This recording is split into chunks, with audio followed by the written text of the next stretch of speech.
500 ఏళ్ల నాటి కళ నేడు అయోధ్యలో శ్రీరాముని విగ్రహ ప్రతిష్టాపన యావత్ అఖండ భారతం హర్షధ్వనులతో ఆనందిస్తున్న వేళ Pannala Harish Reddy Malkajgiri urban BJP district president. అందరికీ నమస్కారం. రేపు ఈ నెల 27వ తారీఖున జరగబో ఎన్నికల ప్రచార కార్యక్రమంలో భాగంగా గౌరవ ముఖ్యమంత్రి జగన్మోహన్ రెడ్డి గారు, మా పార్టీ అధ్యక్షులు ఎన్నికల శంఖారావం పూరించేదానికి ఉత్తరాంధ్ర జిల్లా నుంచి ఈ నెల 27వ తారీఖున ప్రారంభించడానికి నిర్ణయించడం జరిగింది. అందులో భాగంగా ఈరోజు మా పార్టీ ప్రోగ్రాం కోఆర్డినేటర్లు, మా జిల్లా అధ్యక్షులు, ఎమ్మెల్యేలు అందరం కూడా వివిధ స్థలాలు పరిశీలనకి వెళ్ళి ఫైనల్గా భీమిలి నియోజకవర్గంలో హైవేకి ఆనుకోనున్న స్థలంలో ఈ కార్యక్రమం నిర్వహించాలని చెప్పి ఈరోజు నిర్ణయం తీసుకోవడం జరిగింది. ఎందుకంటే 34 నియోజకవర్గాలకు సంబంధించి ఉత్తరాంధ్ర జిల్లాల్లో మొత్తం పార్టీ కార్యకర్తలు ఎవరైతే గృహసారథులు ఉన్నారో, వివిధ హోదాల్లో పదవుల్లో ఉన్నోళ్ళు కానివ్వండి, సర్పంచులు కానివ్వండి, ఎంపీటీసీలు, జెడ్పీటీసీలు, వార్డు కౌన్సిలర్లు, కార్పొరేటర్లు, మొత్తం పార్టీ క్యాడర్ అంతా కూడా ఈ మీటింగ్లో పాల్గొనేదానికి సుమారుగా 34 నియోజకవర్గం అంటే సుమారుగా 2 లక్షల మంది వచ్చే అవకాశం ఉంది. కాబట్టి ఈ మీటింగ్ పెద్ద ఎత్తున విజయవంతం చేయడం కోసం అన్ని ఏర్పాట్లు వేయటానికి కూడా వివిధ కమిటీలను కూడా ఇప్పుడే నిర్ణయించడం జరిగింది.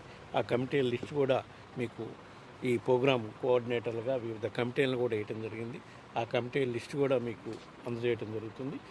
ఎన్నికల ప్రచారంలో భాగంగా చేస్తున్నాం కాబట్టి విజయశంకరాం ఇక్కడి నుంచే పూజించే కార్యక్రమం ముఖ్యమంత్రి జగన్మోహన్ రెడ్డి గారు, మా పార్టీ అధ్యక్షుడు చేస్తున్నారు. కాబట్టి ఈ కార్యక్రమాన్ని పెద్ద ఎత్తున విజయవంతం చేసేదానికి అన్ని ఏర్పాట్లు చేయడం జరుగుతుందని చెప్పి ఈ సందర్భంగా తెలియజేసుకుంటారు. ఎన్నికల ప్రచార సభ అంటున్నారు, ఉత్తరాంధ్రనే వేదికగా చేయడానికి ఏమైనా కారణం ఉందా?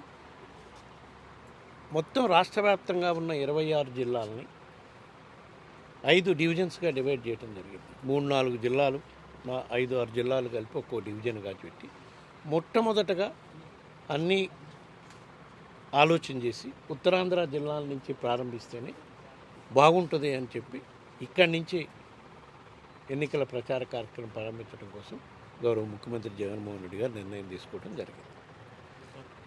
ప్రధానంగా షర్మిల కామెంట్స్ చూస్తే కనుక ప్రభుత్వాన్ని ఎరకాటంలో పడేసే విధంగా ఉన్నాయి. ఎందుకంటే చర్చిలో షర్మిల అమ్మాయి కాదు, ఎవ్వరు కూడా మా ప్రభుత్వాన్ని ఎరకాటంలో పడేసే ధైర్యము చేయలేరు, ఏమీ చేయలేరు. అంటే నేను ఫాలో కాలేదు. షర్మిల గారు ఏమన్నారు, నేను పొద్దున ప్రోగ్రామ్ విషయంలో ఫెయిల్ అయ్యారు, 3 రాజధానులు అన్నారు, ఏది ఒక్క రాజధాని కూడా చెప్పుకునే పరిస్థితి లేదు కదా అని. కనీసం రోడ్డు కూడా వేయలేకపోయారు, దోపిడీ జరిగింది రాష్ట్రంలో, అంటే చాలా తీవ్రమైన వ్యాఖ్యలు చేసింది. ఎక్కడ రోడ్లు వేయలేకపోయారు? రాష్ట్రంలో రోడ్లు ఎక్కడ వేయలేదు. మీరు రాష్ట్రంలోకి వచ్చింది ఇప్పుడు ఫస్ట్ టైం రాష్ట్రానికి ఇప్పుడు దాకా వచ్చారు.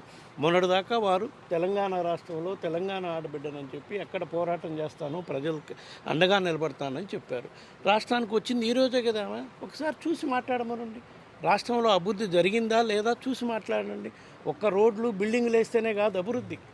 పేదలకి ఏ ఇబ్బందులు లేకుండా చేసుకోవడం కోసం ఎన్ని కార్యక్రమాలు చేశామో, అభివృద్ధి కార్యక్రమాలు ఎన్ని చేశామో, అభివృద్ధి కార్యక్రమాలు చేయకుండా 2014 నుంచి 19 వరకు ఈ రాష్ట్రాన్ని ఏ విధంగా దోచుకున్నాడో చంద్రబాబు నాయుడు, ఆయన అడగమను. మేము అభివృద్ధి చేశాం, మీరు వస్తే చూపిస్తాం కూడా. రాష్ట్రంలో ఏ విధంగా అభివృద్ధి చేశాము, ఏ విధంగా ఆదాయ వనరులను పెంచడం కోసం రాష్ట్రంలో 10 ఫిషింగ్ హార్బర్స్ నిర్మిస్తున్నాం, 3 ప్రధాన పోర్ట్స్ను నిర్మిస్తున్నాం, ఇంటర్నేషనల్ ఎయిర్పోర్ట్ నిర్మాణం మొదలుపెట్టాం. ఇన్ని కార్యక్రమాలు చేస్తున్నాం. ఇవన్నీ చెప్పుకోవడానికి మేము సిద్ధంగా ఉన్నాం. కానీ మీరు ఈరోజే రాష్ట్రానికి వచ్చారు పక్క రాష్ట్రం నుంచి. అక్కడ ఎన్నికల్లో నిలబడలేకపోయారు, ఏ కారణం వల్ల విరమించుకోవడం జరిగింది. మీరు వచ్చారు, రండి. రాజకీయ పార్టీలు ఎన్నైనా రావచ్చు, పోరాటానికి మేము సిద్ధమే. కానీ ప్రజలు మాతో ఉన్నారు. మేము చేసిన అభివృద్ధి కార్యక్రమాలు ఎవరు చేయలేదని కూడా మేము ఛాలెంజ్గా చెప్పగలుగుతున్నాం. వైఎస్ఆర్ ఆశయ సాధనకి నేనే సరైన నాయకురాన్ని, నా వెంట నడవాలంటే ఒక పిలుపునిచ్చింది. అది ప్రజలు నిర్ణయించాలండి. వైఎస్ఆర్ ఆశయ సాధన కోసం పెట్టిన పార్టీయే వైఎస్ఆర్ కాంగ్రెస్ పార్టీ.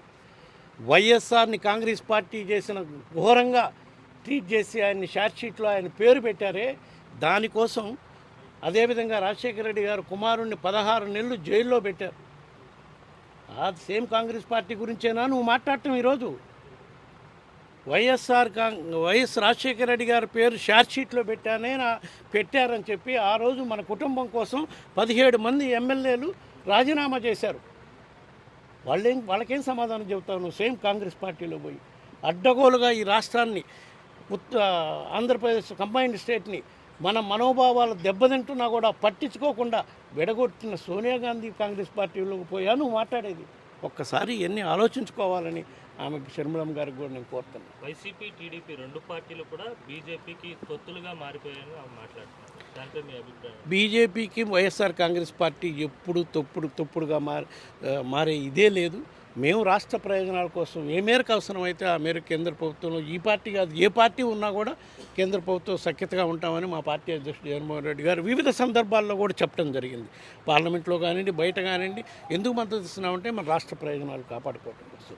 మనకి రాజధానికి సంబంధించిన ఇష్యూస్ ఉన్నాయి, ఇంకా అభివృద్ధి కార్యక్రమాలకు సంబంధించిన పోర్టుల అభివృద్ధి కార్యక్రమాలకు సంబంధించిన నిధులు తెచ్చుకోవాల్సిన అవసరం ఉంది. ఈ విధంగా ఎన్నో కార్యక్రమాలకి, సంక్షేమ కార్యక్రమాలకి మరీ ముఖ్యంగా కేంద్ర ప్రభుత్వం సహకారం లేకపోతే ఈ విధంగా ఇన్ని కోట్ల రూపాయల సంక్షేమ పథకాలు అమలు చేసేవాళ్ళమా? వీటి కోసమే మేము కాంప్రమైజ్ అయ్యాం కానీ పార్టీ సిద్ధాంతాల కోసం రాష్ట్ర ప్రయోజనాలను ఎక్కడా తాకట్టు పెట్టలేదు మేము కానీ, మా పార్టీ అధ్యక్షుడు కానీ, మా ప్రభుత్వం కానీ. అట్ ద సేమ్ టైం రాష్ట్రాన్ని అప్పులు గొప్పగా మార్చారనే మాట కూడా ఆమె మాట్లాడుతూ ఉన్నారు. చంద్రబాబు నాయుడు గారు 2014 నుంచి 19 దాకా ఎంత అప్పు చేశారు? ఆ 5 ఏళ్ల కాలంలో ఆయన ఏమి అభివృద్ధి కార్యక్రమాలు చేశాడు, ఏమి సంక్షేమ కార్యక్రమాలు చేశాడు అనేది ఒకసారి చూడండి.